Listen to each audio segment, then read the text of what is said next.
Hello, and welcome to another episode of Purlfect Pairings. My name is Gayanne, she, her. And my name's Nicole, and my pronouns are she and her. We'd like to start by acknowledging the traditional owners of the land on which we record today, the Wurundjeri people of the Kulin Nation, and we pay our respects to their elders past and present. We acknowledge the often fraught relationship between farming in Australia and Indigenous land rights. We also acknowledge the contribution of Aboriginal and Torres Strait Islanders peoples to the Australian fibre arts community. And today we are heading to a different area of the Australian fibre industry. So a couple of weeks ago we went to Tarn Warncourt, which is a farm about 2 hours south of Melbourne. Today we are, it's also a farm actually, but it's a farm plus. So we're heading to Macclesfield, which is an hour east of Melbourne. So up in is it the Yarra Ranges area? Between Yarra and Dandenong Ranges. So still on the lands of the Wurundjeri people, and I think it's time to head there, don't you? Let's go. Here we are with Gayle Herring, who is a legend and the proprietor of Fibre Naturally, which is, if you haven't heard of them, an incredible alpaca producer. Gayle produces yarn not only from her own alpacas here on the property, but also for various clients. And we'll talk a little bit about that later. But Gayle, thanks so much for coming on with us and showing us around. If you see me looking this way, there's alpacas in my peripheral vision that are so cute. I might just get distracted by that. And I think what I want to know, Gayle, first and foremost, is that you have the mill. Yep. You have the alpacas. Yep. Which came first, the mill or the alpacas? The alpacas definitely came first, but I used to hand spin before I got the alpacas. I initially, when I was a lot younger, many years ago, I had a herd of little black and coloured sheep. And from that, I learned to hand spin. So I was doing that most nights. I'd hand spin yarn and Mum would knit it into jumpers for us. It was very satisfying. And then alpacas came into Australia and I thought, oh my God, I need to have some of them. So we got the alpacas, and like every other alpaca person, they're very addictive, and I was getting too much wool fleeces from them. I couldn't keep up with the spinning. Were you still spinning by hand at that time? Yes, I was definitely still spinning by hand at that time. Yes, yep. And anyway, but I also had the land at that time, so I had less time to do that stuff. When I had my black and coloured sheep, I was still living at home, so I had plenty of time to spin. And there were a few mills in Australia, or one mill in particular down at Geelong that I could send my alpaca to, which I was doing, but then they started having limits of 5 or 10 kilos per batch. And at that time, we had over 100 alpacas, and I was struggling to find batches that I could mix fleeces together. Like I wanted to keep the colours, separate, and I didn't want to mix up the microns too much. So even with a herd of 100 alpacas, I was finding it really tricky to get these batches of 5 to 10 kilos together. So one of my friends said to me, there's a mini mill. So I thought, really? And we found out that you can actually buy mini mills. We went and did a lot of research on it, and anyway, ordered one from Canada, and there it is. Wow, just like that? It's not quite like that. Presto, mini mill. So because the issue, like mini mills are so good for doing, small amounts. We could do single colours, single fleeces, just perfect for, cottage industry and artisan type yarns. And Was there difficulty with having it installed and set up? Was that an arduous process? That was a really scary process, because it cost us a few dollars to import it at the time, 15 years ago. now, actually. But I must say the Mini Meals Company in Canada, they are absolutely amazing. And as part of the purchase cost, they come out for two sessions actually. But I think he spent about 10 days with us training us how to use the machines. And next thing, he's back in Canada, so we were left on our own. On your own and ready to go. But look we are surrounded by incredible yarn. You can see behind us. I was very lucky. I had a lot of fibre I could practice on, and at the start I just practiced on a couple of my friends' alpaca fibres, you know, and I got their comments and we got a little bit better at it. And anyway, then we sort of announced ourselves to the alpaca industry.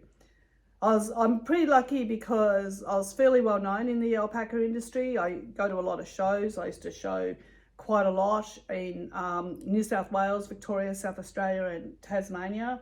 So, and the national shows where people from all over Australia go to the Australian national shows. Mm-hmm. So a lot of people knew who I was, and yeah, so I was very lucky with that.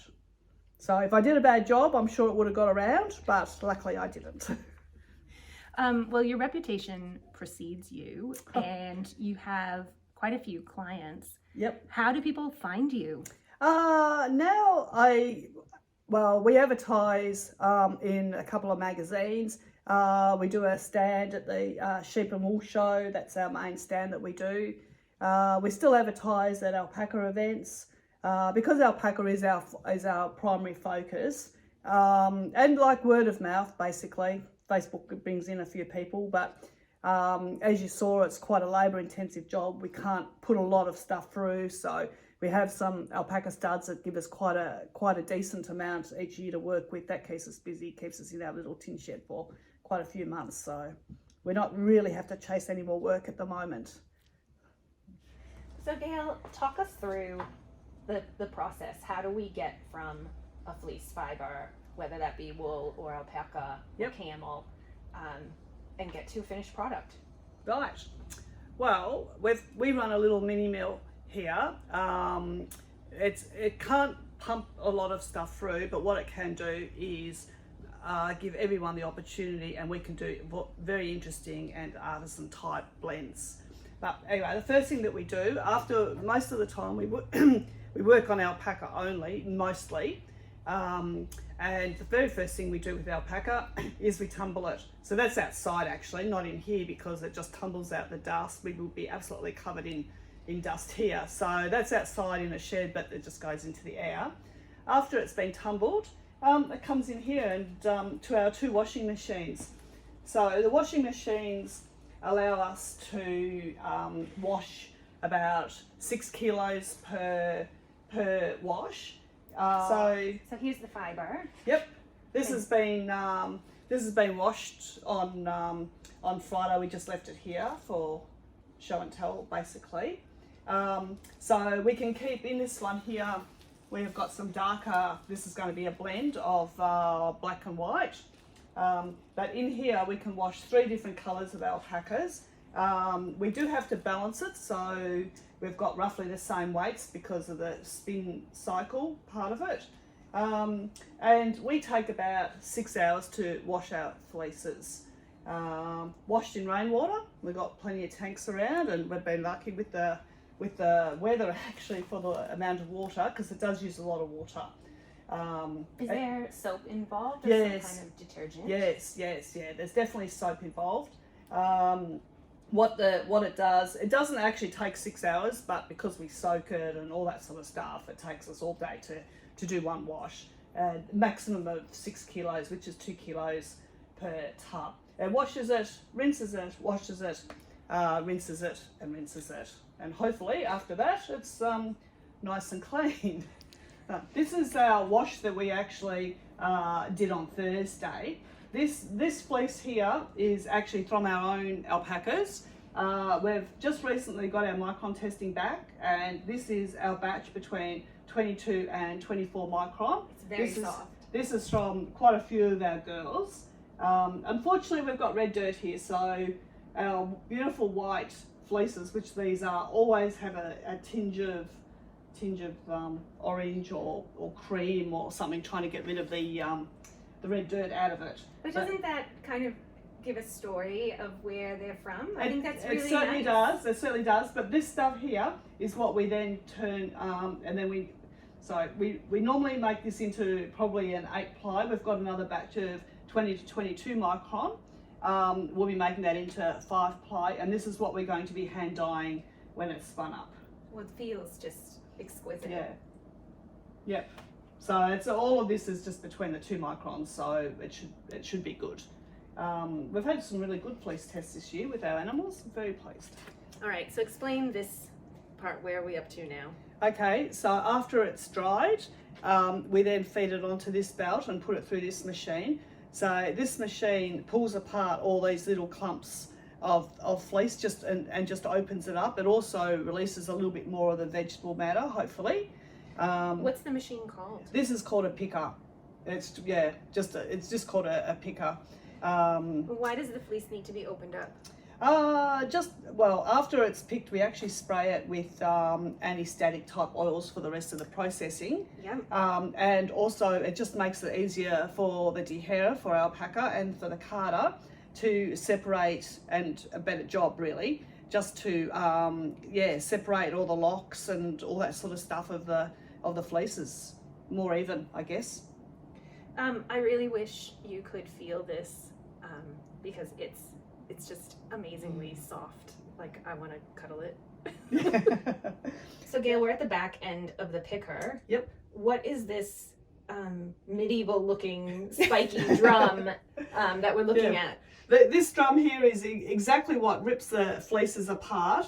It turns it into what we saw on the other side, to like more of a cloud. Here it's all opened up, all the locks are separated. It's very fluffy. Very, very fluffy. Hopefully a little bit more of the vegetable matter has been released and will more easily be released as it goes through the next stage. But yeah, the fleeces have to, it's amazing how resilient fleeces are, because these spikes are probably 1 inch long, and this is going at a ridiculous speed, and it just absolutely tears and separates the fibre.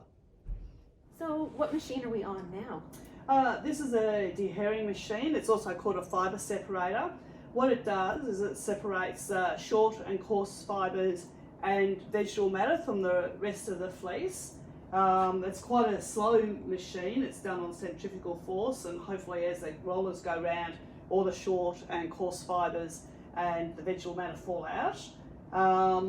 The finer the micron, the slower we can put it on here, but this is what happens with it. This is stuff, even though it looks quite good, the machine says no. And really? this is actually loss from this fleece. It's a beautiful, fine, ridiculously fine fleece, but when I actually look at these fibres, they must be short, because they're certainly not coarse, but compared to the rest of it. So that's what it says, that's what it's kicked out. So unfortunately that's processing waste. As you can see, there's quite a little bit of vegetable matter that it's pulled out of this fleece.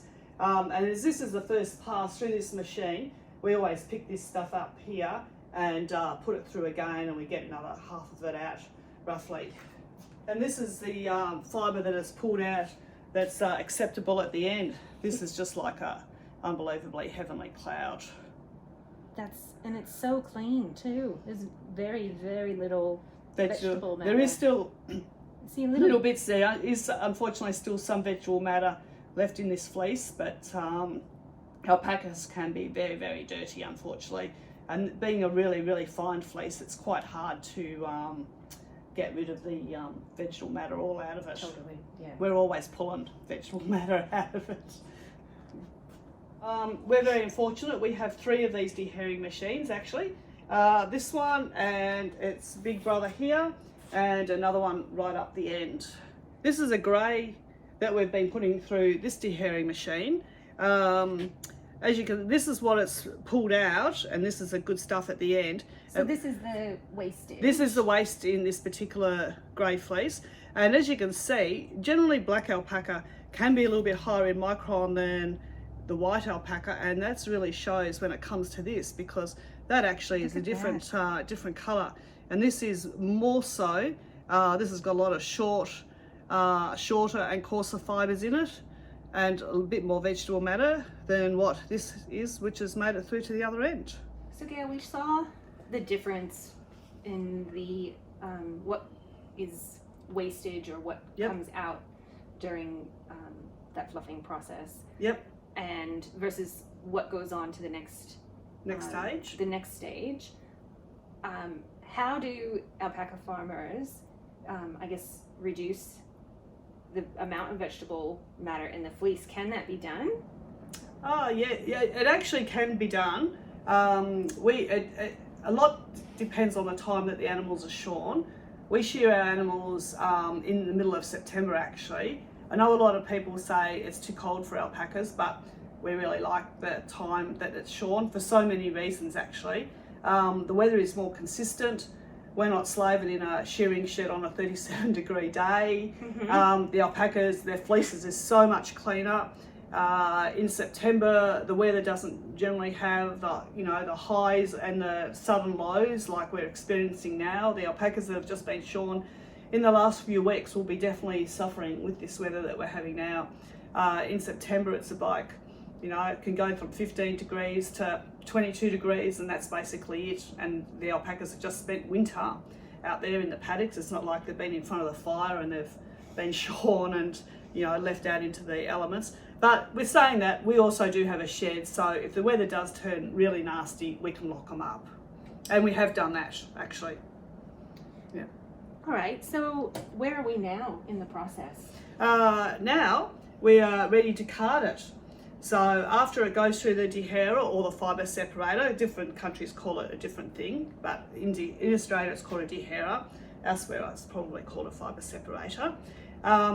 What happens now is that we measure out precisely a consistent weight depending on the micron of the fleece, what it's going to be. If it's a really fine micron, it's going to be less in here because, for example, if this is a fine micron, there might be, 10 million fibres here that the machine's got to sort out. If it was a coarser micron, there might only be 5 million fibres for the same weight. So individual fibres, because that's what it does. This machine sort of combs the fleeces and puts it into a roving at the other end. So if you're a hand spinner, that's kind of like one of those things that you crank and the wheels go round and round. Exactly, that's exactly right. That makes bats, but we make a roving out of it here. The little hand spinners make bats. We can make bats on this machine too, but for spinning, we want rovings. All right, so after it comes out of this, after it goes through past all the drums, yes. Big, I guess, mechanized drum carder. Yep. What do we get? This is the ultimate drum carder, actually. What we get coming out of it, we can get two things coming out of it. We get, for our hand spinning and for our yarn, we get it coming out in a nice consistent roving. The consistency that we put it on at the other end shows the consistency of the roving. So if we just threw it on the belt at the end, we might get like thick spots here and a thin spot here. We don't want that because that's going to be reflected in the yarn at the end. So we have to try and put it on. We measure it precisely and we try to spread it out the most consistent that we can. So our roving is the most consistent that it can be. So this is a roving for hand spinning or to go on further for yarn. If we wanted to make bats, and a bat looks like a pink bat, like for insulation, that type of stuff, we have a drum here and we can just wind it on this drum as it goes out. So it's a bit wider than a roving. Then it's much wider. This is just like a little pencil roving, and the bat would be covered right across here if we were to do a bat. Yeah, some people like bats. Bats are really good for felting actually. Again, we have two machines that, two carders, this carder here and our carder behind us. We do felting here and we use the bats from the other carder because we get a bigger bat to start with. But anyway, so from here, this is a roving. So if it was to be done for hand spinning, we put it up this way up here and we just wind it onto into a little bump up here. So I can show you one later. All right, where are we now? We are actually now at our draw frame. A lot of people think that they give us a bag of fleece and then lo and behold, next thing, it's into a ball of wool. But as you can see, there's so many different stages. And these are 4 cans of rovings that has come out of the carter. This is actually Suri alpaca. Alpacas in Australia, well, there's only 2 types of alpaca. There's the Suri and the Wakaya. Most of the alpacas we have is the Wakaya, but this is a Suri. This is from a client. Take us through the journey of the roving. The roving. So what happens with the roving, we put 2 rovings together. That's so if there is any thick or thinner spots on the roving that's come out of the carter, if we haven't got it perfectly right when we've put it on the belt, these 2, by putting it through twice, 2 rovings together with its little mate, hopefully we stretch it out and the roving becomes more and more consistent. We actually start with 4 cans from the carter and we match 2 and 2 and work it out and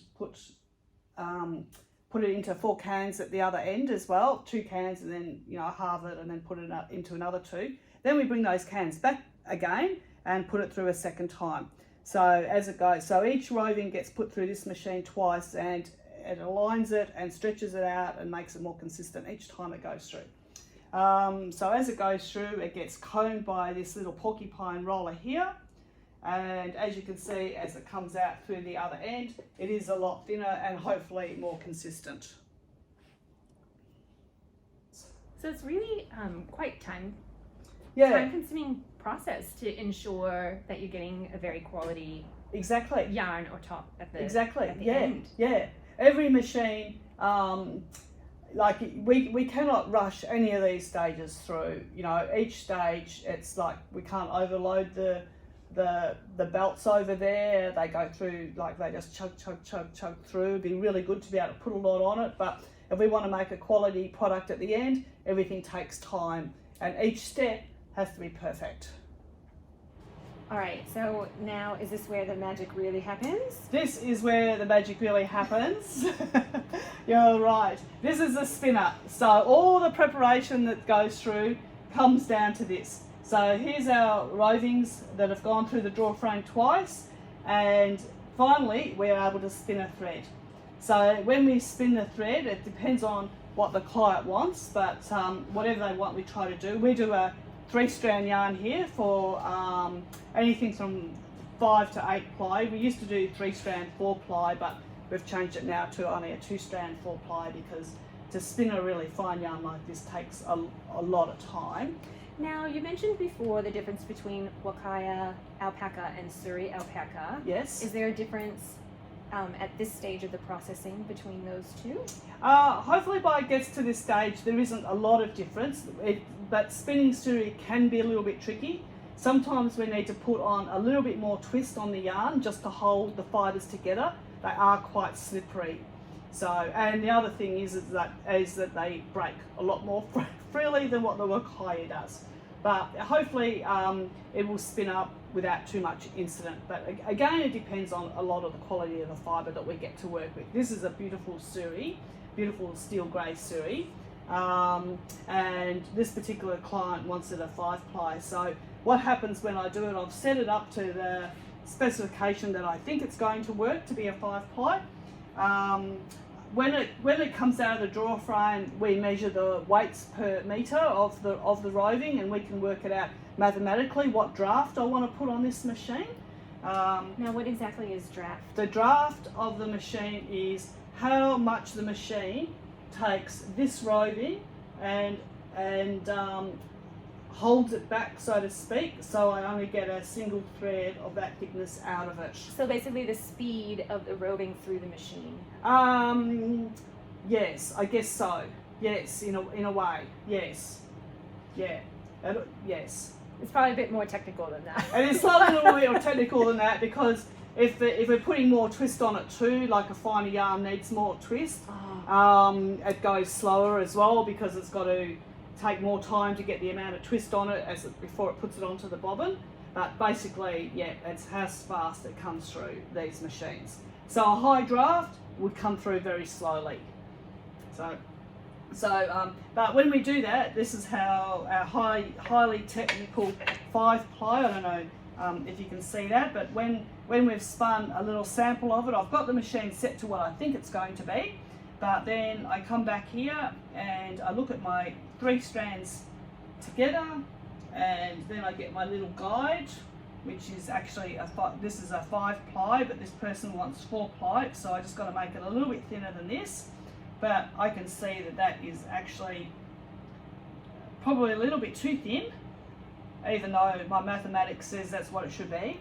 I have to turn the draft down a little bit, so a little bit more fibre comes through, make it a bit thicker. Adjustments that go along Yep. the whole process. Yes, all of these machines can be adjusted, particularly the spinner. And I also, one of the other things I do is I feel it and I think, yes, that's got nice twist on it, or it hasn't got nice twist on it. The less twist I put on it, the softer it's going to feel, but the less durable the yarn is going to be. So it's a bit of a balance to get the right twist for the thickness and the fibre. So yes, there's a little bit of technical knowledge that comes into this final part of it. A little bit, I think, is probably an understatement. This is definitely not just a set and forget, turn it on and go have a cup of tea kind of process. No, this is definitely not a set and forget. That's exactly right. I don't leave any of these machines unattended at all, ever.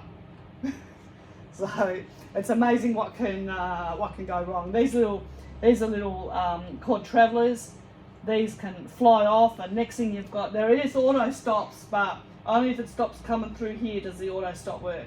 You know, you can get a great big fibre build up here, and it's amazing what can happen.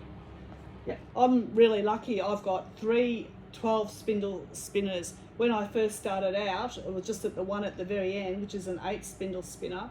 And the fact that we've chose to do a 3-strand yarn means I could only use 6 of the heads at a time. So each one of these machines can put through twice as much as what my original one did. So yeah, on a really busy day, we have all these machines going. Now we have a spun yarn. yes, half the battle. Half the battle. Then we need to apply it. So unfortunately this one's not spun yet, so I can't actually demonstrate this one, but this is what we call bobbin ends. When we spin up yarn, we try to make sure they are all exactly the same size, but any hand spinner knows it's really, really hard to get 2 bobbins the same size. We have to try and get 3 bobbins the same size, but as soon as the first one finishes, that's the end of its little mates, because no one wants to get a multicoloured yarn back with someone else's random fleece at the end. So what happens with this one is we, as I said, we do a 3-strand yarn. We have 3 strands going down here, and again we can work out how much twist we want to put on it. Yeah, basically that, how much twist we want to put on this yarn. It's basically finished, we're just twisting it back. Now, is this the final process? This is almost the final process. Almost the final process. So from here we've got our bobbin, and we put it onto a cone. That's a fairly straightforward process. But from here, our cone then goes through to this machine standing right beside you to the steaming machine. What we like to do, we do like to steam everything. The steaming actually changes the yarn sometimes, it can puff it up. So all our effort that we've got over there, working out the thickness and basically the thickness of what the yarn's going to be, can change here, because some yarns puff up more than other yarns as it goes through the steaming process. We like to steam it because then, you know, our end users might knit something and they don't want it to shrink. So hopefully we're doing the pre-shrinking here, and we're also setting the twist as well, so we get a balanced yarn for the end user. So yeah, so it gets steamed through these little chambers over here. These are the steaming chambers, yep, just there. We put the cone just down lower on the machine. Yep. The cones go down here. So the cone goes on here. And then travels up through here, through the steaming chamber, through the drying chambers here, and it's also got some hooks the other side of the window up there, and then it comes back again and comes through here and then gets rewound onto a comb. That is the final thing.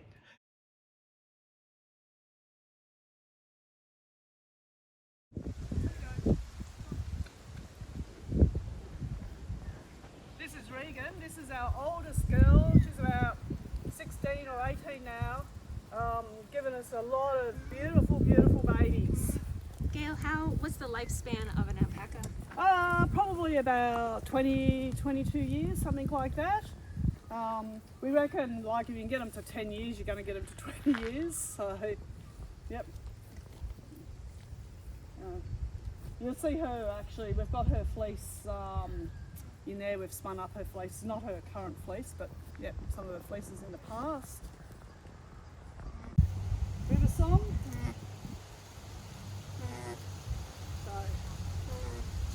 She's about 4 years old now, River Song. And River Song also has a little baby here, which I think is over there. Yeah. Good girl, eh? Good girl. So she's just over 12 months. What do you have, Gayle? We have about 60 at the moment. We have had up to about 120 on the property, but 60 is a really good number for us to manage at the moment. We're not actively breeding them either at the moment. None of these girls here, these are all females in this paddock, not one of them is pregnant.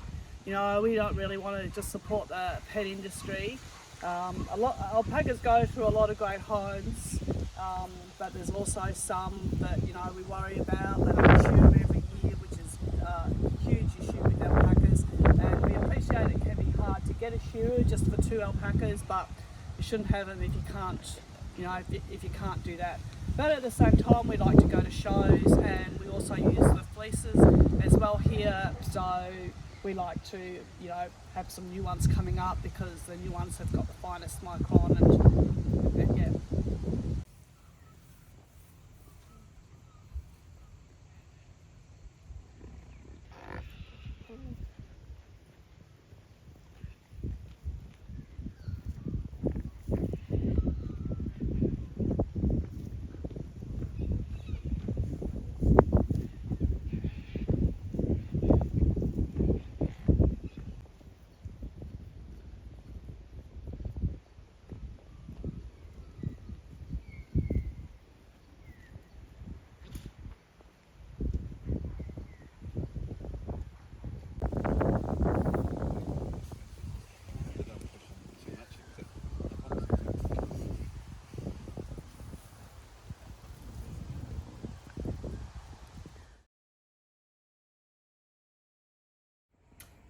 A lot of the yarn that we have here comes from our own individual alpacas. This one here is Regan. We were just looking at Regan out there in the paddock. And Regan's little baby River Song, I think, is down here. So these were 2 of the animals that we were looking at in the paddock. So those yarns are literally from Yep. 10 meters away Exactly. in the paddock. No to the carbon mill. miles, absolutely no carbon miles on these yarns here. So when we take them up to the sheep and wool show at Bendigo, sometimes we sort of joke that's the furthest that they've ever been. Now, Gayle, we met originally because I needed a processor for a very particular type Yep. of fiber that we were working with, and just in a small quantity. Yes. Because you have the micro mill, can you do you have to have like a large clip? You know, some processors have like a minimum amount that they will process. What do you or what can the mill do? Well, the advantage of having a mini mill is that we can do small amounts, and that's exactly what the mini mill does best. It can, like, we have a lot of clients that have only got 1 or 2 alpacas, and it's their pets' fleeces that we're spinning up. And if it wasn't for mini mills, unless they could find a hand spinner to do it, they wouldn't be able to, you know, make the use or make a beautiful jumper or a scarf or anything out of their pets.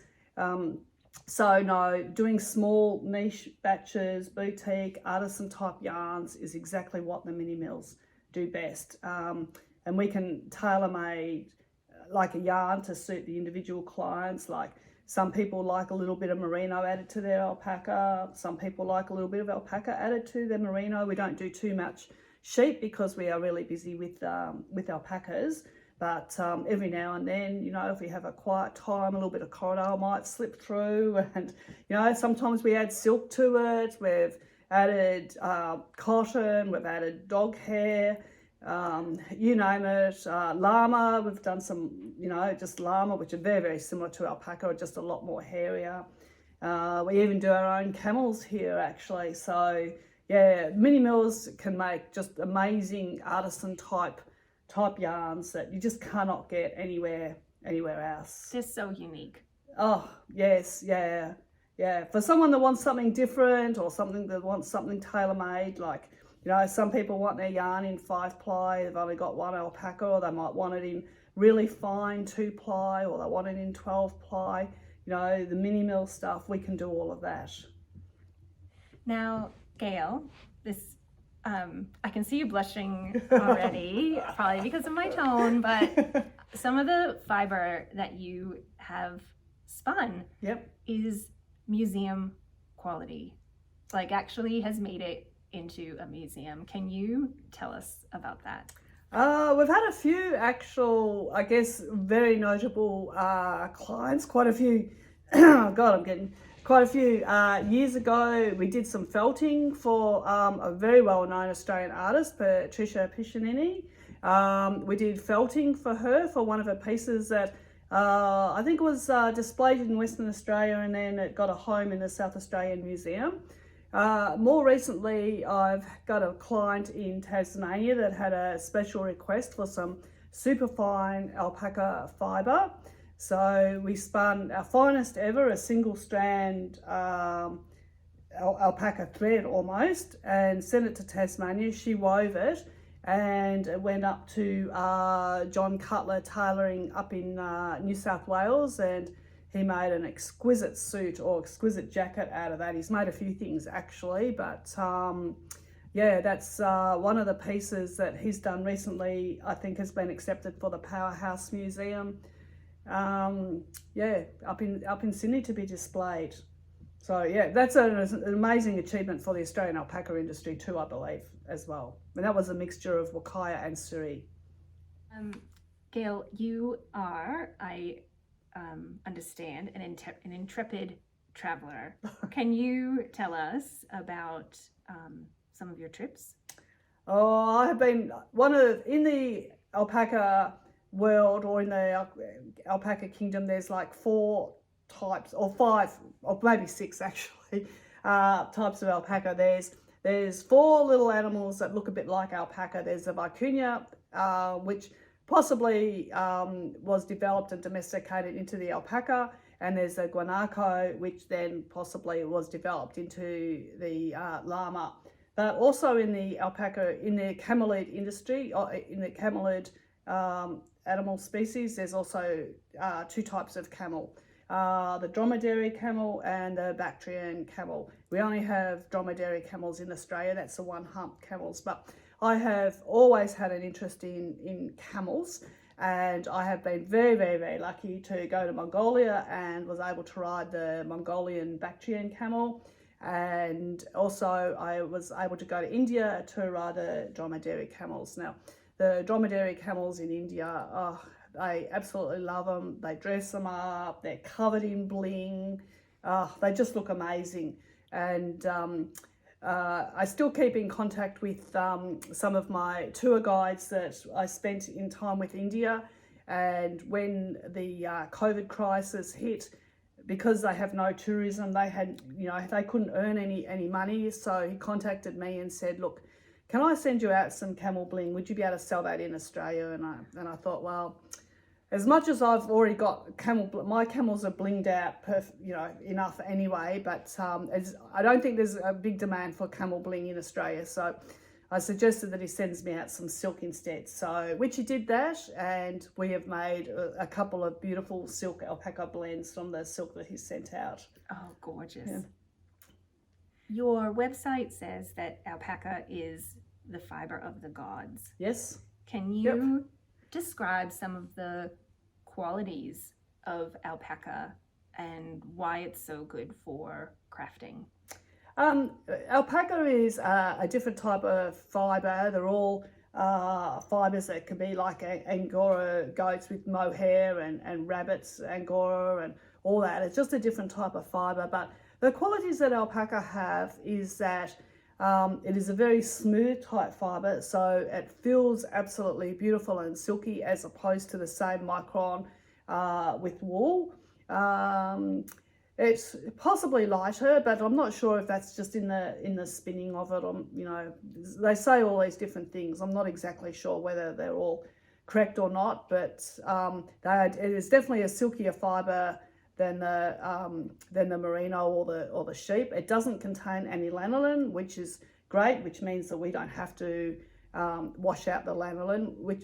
That is the biggest reason why we don't do more sheep actually in our mill, is because for us to try and remove the lanolin with our washers, it's too hard, and then, you know, if we don't remove the lanolin, it goes all over our machines and we don't spin up a nice yarn in the end. So yeah, beautiful. It's so warm. Alpaca is just unbelievably warm as well.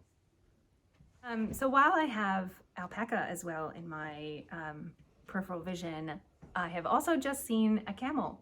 So Gayle, tell us about your camels, and then let's talk about this beautiful yarn. Right. Well, I have 3 camels actually. I think I really liked alpacas because I like really cute little fluffy animals. Always liked that, and I have always liked camels. Even from I was a tiny little girl, I can remember my grandmother telling me stories about camels. Maybe that's the reason why, but I've always wanted camels, and years are going by and I thought, well, if I don't get some camels, I need to get some camels soon. So I go to a camel training course and come home with Merlin. He was only 10 months old, and he was absolutely huge at the time, but tiny. He must have been tiny really, but he's huge now. And I also, a couple of years later, I went and helped someone that was training a group of camels that a feral, like Australia does have a big feral camel problem. But anyway, my friends went and rounded up about 50 or 60 camels from outback Western Australia and trucked them to Victoria Quarantine Station, and they were bought and to be trained and used for breeding stock to go over to Dubai. So a couple of those little camels unfortunately got kicked out of quarantine. One had a sore eye and one had an abscess on her back leg, so they got kicked out of quarantine, and they weren't really wanted. So guess what? They're here too. That's a great story. Yeah. And now they're here in this. They are here in this. So once a year, the camels like molt, and I lovingly go and comb it out because it's got a lot of medullated fibre in it, and I find if I go and comb it out, I don't get quite so much medullated fibre. So I collect it. It goes through the dehairer about 3 or 4 times, and I get a little handful of fibre out at the end. So this is my very special camel blend.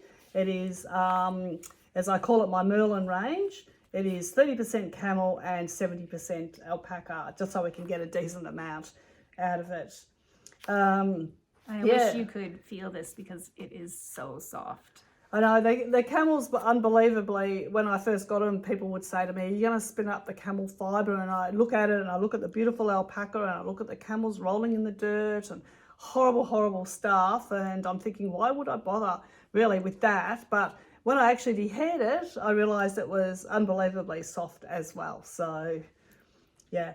Well done. One of our best sellers, actually, our camel alpaca blend. And I guess because we're a mini mill, we can do all this sort of interesting stuff. And such a low carbon footprint. Right? Very low carbon footprint. It must be like 20 feet or something like that, 5 meters. Yep. Now, what do you have in your hand? Right, what I've got in my hand is, this was a black alpaca, and we've mixed in a little bit of silk that I mentioned before that we got from India. My friend over there sent it over. and we put a little bit of merino in it because black alpaca generally can be a little bit slippery, and I wondered if people make jumpers or whatever out of it that it does hold its shape.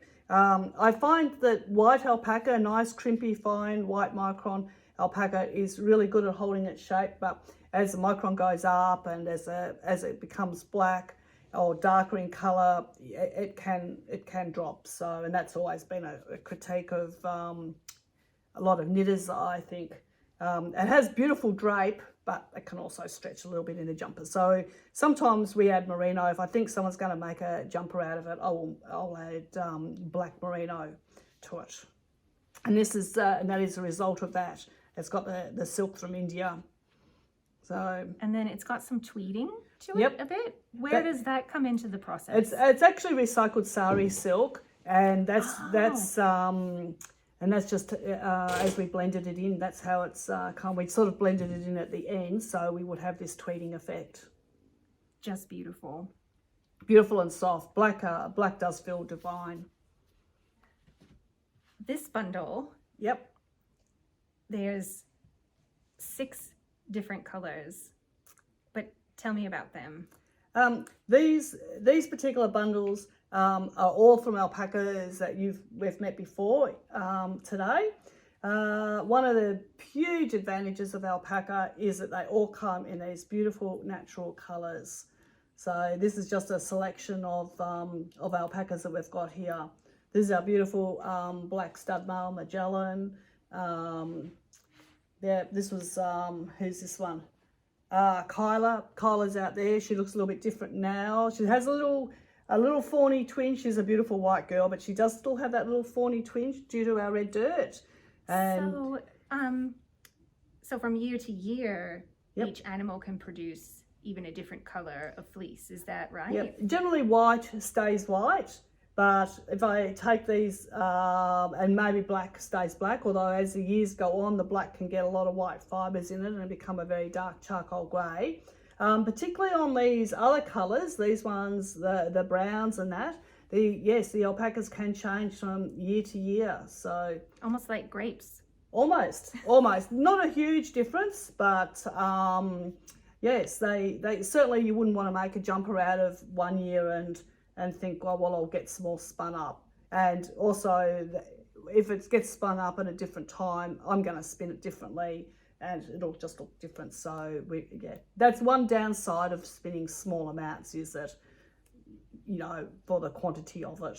But you could take these colors and make a color work jumper. Oh, absolutely. Absolutely, and it's completely natural. Completely natural, no dyes whatsoever, absolutely natural as can be, yes.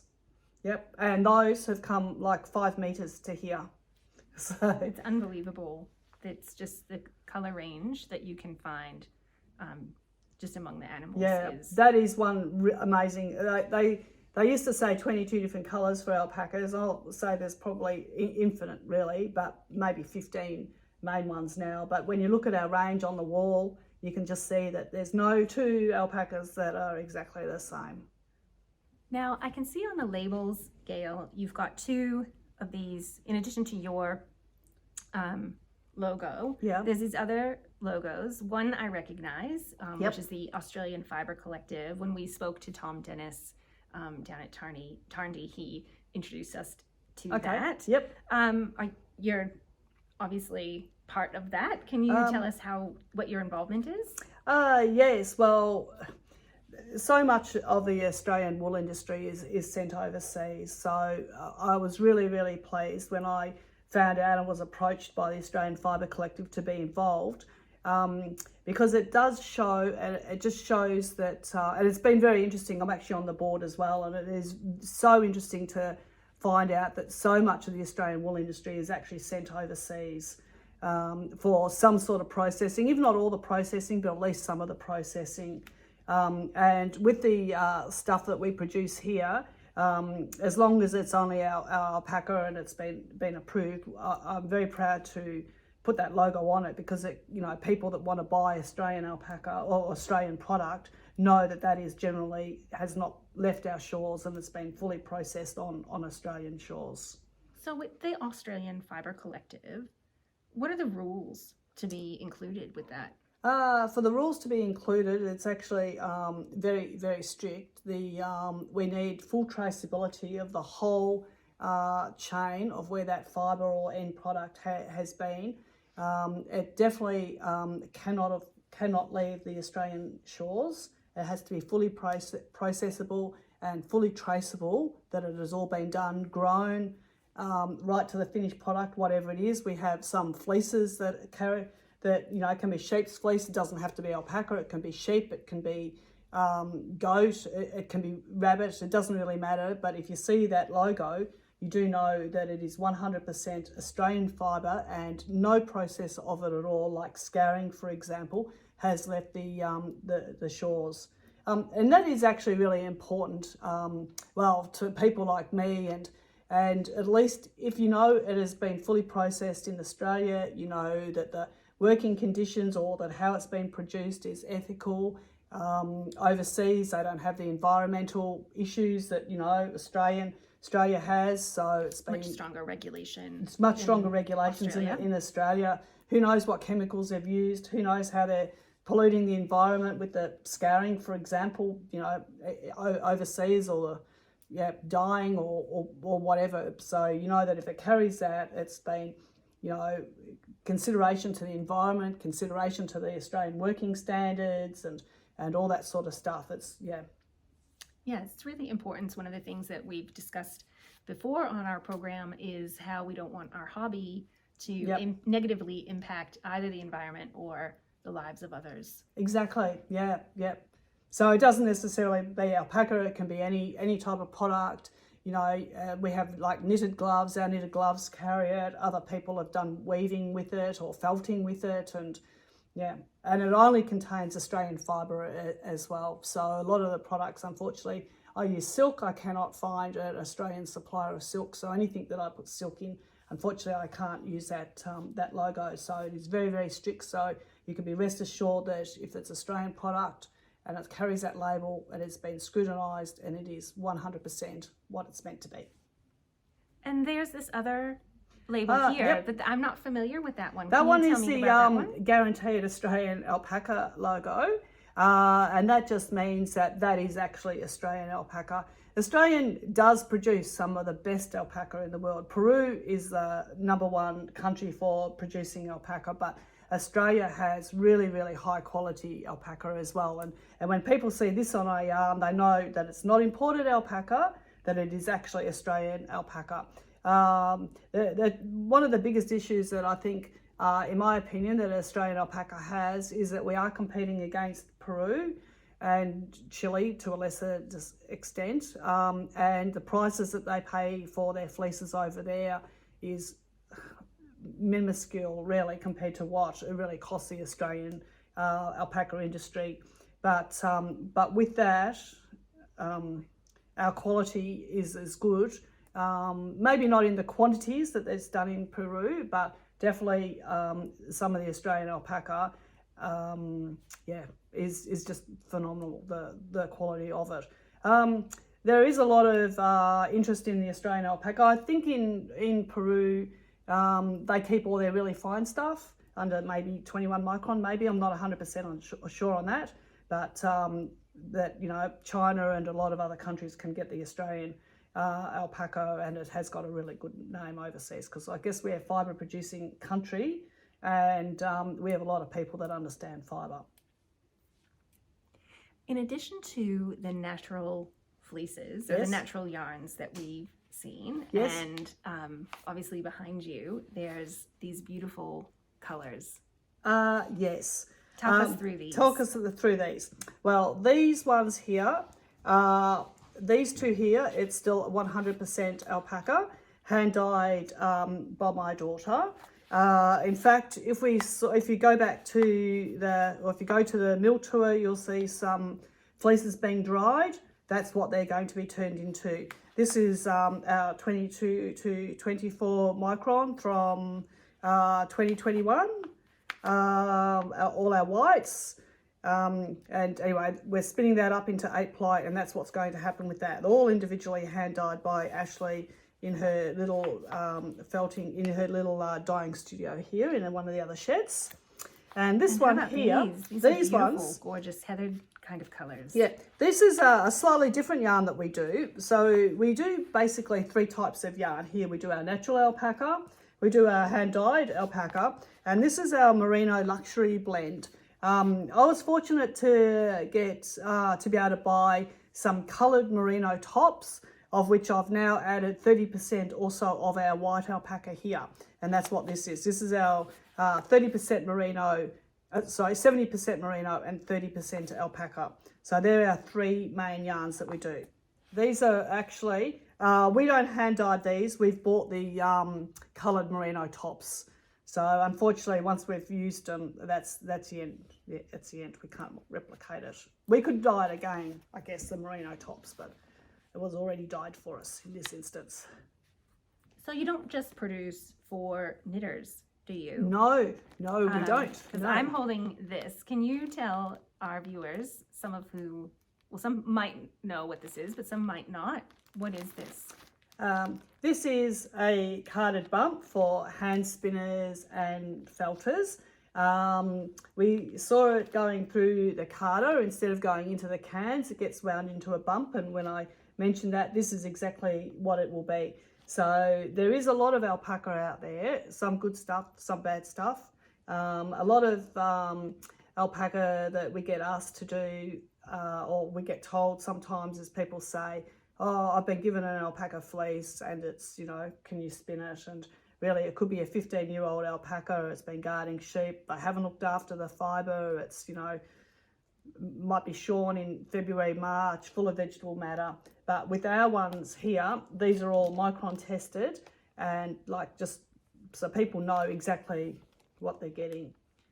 And these are then used for hand spinning. Yep, that's right. It's been washed, carded, dehaired and carded, just, yeah, perfect to go. And they're quite easy to spin. You just pull up the centre and get the little roving, and off you go. Away you go. Away you go. Away you go. There we are. Oh my God. That's a little bit thick, but that's what it's like. And away you go. Or if you're felting, you'd pull it from the outside and you just felt with that.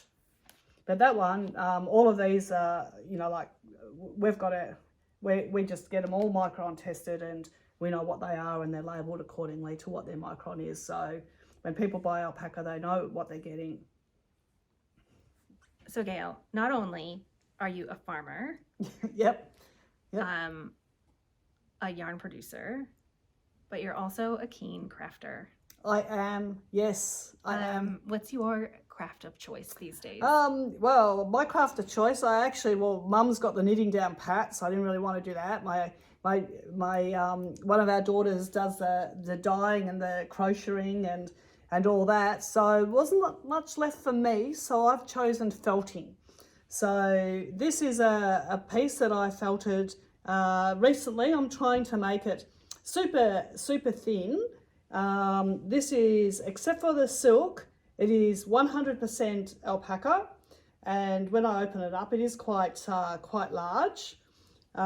Just a knee rug, or we can stand up. Oh, can we? Yeah. It's just like a knee rug or a throw. The coloured alpaca on it has been hand dyed by me actually in this instance, and we just put a little bit of silk on it just to sort of, I don't know, just for a bit of decoration, but a bit of texture adds. Yeah, just a little bit of texture at it. This you'll see is like still unbelievably warm, and it is soft. We try to use really fine alpaca for this. I think this one is probably about 18.9 micron that we used. We find the finer it is, like, of course, the softer it feels.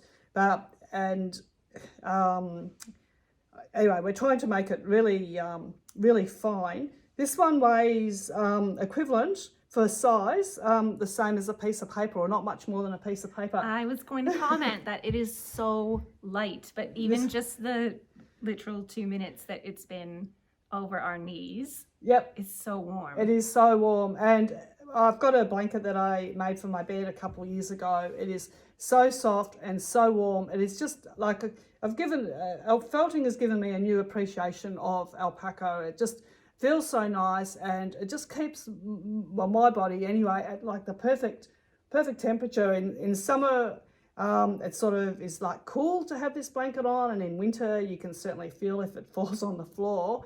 And it's such a good insulator as well. I even my husband's a real keen airplane sort of fan, and we went to the Avalon Air Show last time it was on. It was like 47 degrees. It was ridiculous, and we're sitting in the middle of a paddock over there at Avalon, and I took my very, very special blanket, and I felt a little bit of an idiot because I was the only one sitting under a blanket, but it just kept me cool. It was ridiculously hot out there, and it was just such a great insulator.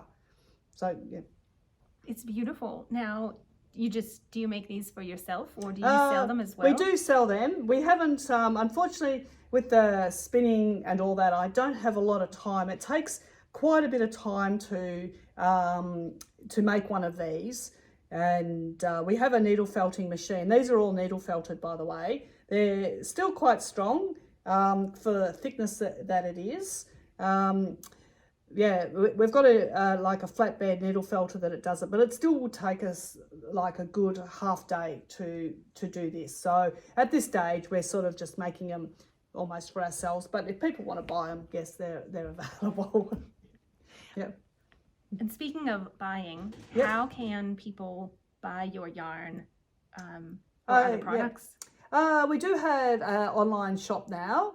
fibrenaturally.com.au, and you can click on the button and it takes you to the shop. Not all of our products is listed at this stage. The blankets aren't listed, and a lot of the dyed stuff isn't listed. But if you give me a call and tell me what you want, we can certainly try our best to get what you want. Markets as well. Oh, and markets, yes, yes. We are going up to the Rivian Festival at the start of April up in New South Wales, and our main event is the Sheep and Wool Show at Bendigo. In July. Yes, come in July. A few episodes ago, Gayle, I spoke about my MCAL shawl that I did in October, and I tried to make it colors of the Carlton Football Club, so I would have a scarf to wear to the football, a fancy one. Yes. And being from Victoria, I can see from your mug that we might have a little rivalry here. Can you just maybe hold that up? Yep. Unfortunately, I drink too much. I drink too much coffee. I'm sure I drink too much coffee during the day. But I tell you what, it doesn't matter what I drink, but if I drink it out of this mug here, it certainly tastes divine. Well, this isn't Tigerland. This is Alpaca Land. This is Alpaca Land. But yes, I look forward to Richmond winning their premiers every year, so I get myself a new mug. So I've got to make the most of this one, I think. But it is a double whammy, 2019, 2020. So all right, we'll see how we go. Yeah. Carlton and Richmond play each other, I think, in the first game of the year every year. So I'll be texting you. Lucky we're doing this interview now. We always ask Gayle, our friends, what their Purlfect pairing is with their craft. So, what do you like to? Other than coffee, drink while you're crafting or relaxing? Actually, after I've been crafting, I do try to have a nice cup of tea just to relax down. I found this particular type of tea absolutely amazing, actually, and the ethics of it really agree with what my beliefs. So it's this one here. That one there. I find that this actually native relaxation tea is absolutely superb, and it's actually made from a blend of organically grown or wild harvested ingredients straight from the outback, and by supporting this, you're supporting Indigenous communities and elders and small farmers. Gayle, thank you so much for the tour, taking us around, showing us the process for the milling and sharing your knowledge and your passion for alpacas, the Australian wool industry. It's just incredible, and it's been an incredible experience for us today. So I just wanted to say thank you Thank so you. much. And yeah, we enjoy actually showing, like promoting the alpaca industry and promoting alpaca yarns and sharing our life really with other interested people. It's great. Thank you. And indeed, people can come and have a tour of the mill, can't they? They can come and have a tour of the mill. Yes. Yep. It's all on our website actually. So fibrenaturally.com.au. And I can highly recommend it. So if you've enjoyed the episode today, feel free to contact Gayle and come down for yourself. Thank you.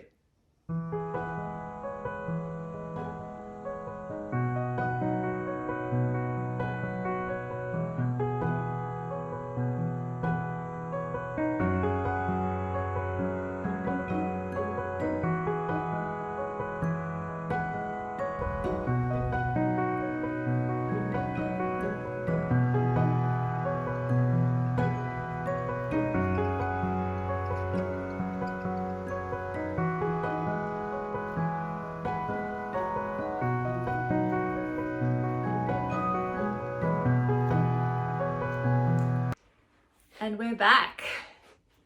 Well, that was such an enlightening trip. So insightful. Gayle is incredible. The care and the precision that she takes with her processing is evident. And right now, I just want to do a bit of a disclaimer and a shout out to Gayle if you do watch this. If I have somehow in editing put the different parts of the mill in the wrong order or not accurately represented something, friends, please know that that was my error, not Gayle's error. She was so keen to make sure that we showed every aspect of the care that goes into the production of or the way that she handles any of the fleeces that she gets. So hopefully we've done it justice, and if not, it's all my fault. I take full responsibility. It's really interesting. It's so easy to look at a skein of yarn and just think, oh, that magically appears on the shelf, right? But no, Gayle has everything there from the animals and her care and love of the alpacas and the camels was really, her passion for that was so expressed. Before we started filming, we were having a bit of a chat and talking about her travels to Mongolia and to India, and she did specifically say that when she was heading over there on these, but they were both tours organised by a friend of hers, that she was particularly worried that she was going to see mistreatment of animals, and so she was thrilled that while she was there she really didn't see any mistreatment of animals. We talked a bit about that, and I think she mentioned in one of the pieces of footage that we got that she tends not to breed too many alpacas because she doesn't really want to support the pet industry. It's really important to her that all the animals are really, really well cared for, and those alpacas certainly are. They all have names. She can, point them out to you in the field. She has about 60 animals, and they are all her precious babies. Some of them come when she calls them by name. It's just beautiful to see. And I think the other really fantastic thing is that Gayle is passionately supporting the Australian fibre community through the work that she does with the Australian Fibre Collective, as well as her ability to process just even one or two fleeces. So if someone is having only a small number of alpaca, as long as the fleece is in the appropriate condition, Gayle can work with that. It's amazing. Yeah. It absolutely opens up that opportunity for people, because it can be very hard to get fibre processed if you've only got small quantities. And hand spinning is so time consuming as well, and not everybody can do it or do it. It's not everyone's cup of tea. Yeah. Speaking of tea, should we talk about the tea that we're drinking? Yeah, when Gayle mentioned that tea, I was so excited because I was like, wow, native ingredients, like relaxation. I'm a fairly high energy individual, so sometimes I do find it difficult to relax. Don't laugh. That's awesome. So I literally ran out. I mean, we're twins. Ran out and bought 2 packets of it. The native relaxation that Gayle talked about in our interview, but I also got the native happiness blend, which we are having now. So what do you think? I made it earlier today and I iced it, so it's a mango, predominantly mango flavored. I thought it would be really nice, cool when we got back. It's delicious. It's very refreshing. Does it have some sort of I'm just going to steal the box. Yeah, Does it have some sort of eucalypty kind of thing? Here we go. Lemon myrtle. I'm not very good with my native ingredients, am I? Lemon myrtle, freeze-dried mango. I think there is strawberry gum in it, which is a eucalypt varietal. Right. And then is it Gillingan? That's how I've been pronouncing it. Which is some sort of magnificent indigenous ingredient, right? Mint, passion flower, ginseng. Practically a vitamin in a cup of tea. It's fantastic. It's so good and it's really refreshing. We've been on the road today for a little while and been a busy day. Yeah, and we really enjoyed it. I should show my haul. Yeah, shouldn't I? yeah. We couldn't go to an alpaca mill without coming back with some alpaca. We came back with a little bit more than I had intended to, but yeah. So you've seen this before. This was one of the beautiful yarns that I got from my wool swap buddy in Canada that we talked about, and it's the perfect length and, well, probably weight. Maybe it's fingering weight rather than sport, but it's going to be, I really wanted to try it with a cinnabar shawl because I love the effect of the cinnabar shawl where there is that gradual colour change. So had marked it for this and then thought, well, let's go with something a little bit different. Now, this is going to be quirky. It's probably not going to be everyone's choice, but I'm into it. I got a deep brown alpaca.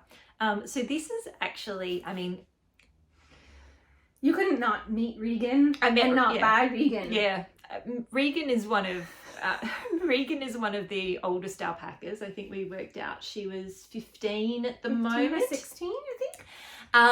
And a bit of a favourite of Gayle's.